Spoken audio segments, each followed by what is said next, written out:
est adopté. Nous avons des amendements portant article additionnel après l'article 3, le 897. Monsieur Bernalicis, vous avez la parole.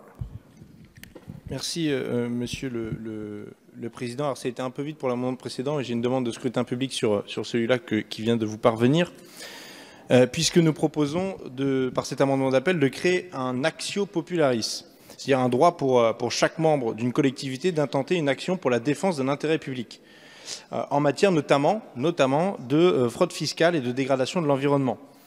En effet, en l'état actuel du droit, sans que celui-ci soit précisément défini par la loi, la qualité et l'intérêt à agir demandés pour contester une décision publique ou l'accès à l'action civile en matière pénale ou l'action en matière civile sont bien souvent des entraves au droit de recours des justiciables, au motif qu'ils ne sont pas directement ou suffisamment affectés.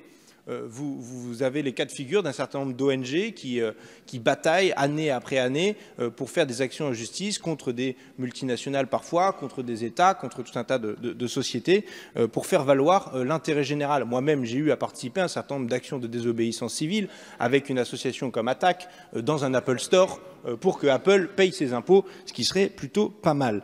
Or, le moyen juridique reste une action qui pourrait être menée par les associations, notamment sur les infractions environnementales.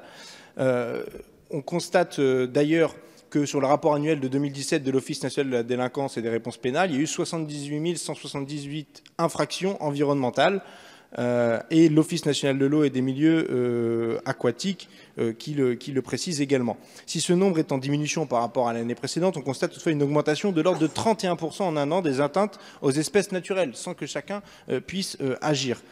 Le ministère de la Justice indique qu'en 2016, seuls 18% des infractions signalées ont fait l'objet de poursuites pénales, contre 46% pour l'ensemble des infractions, et ce alors même que le nombre d'auteurs poursuivables est le même que celui des autres infractions.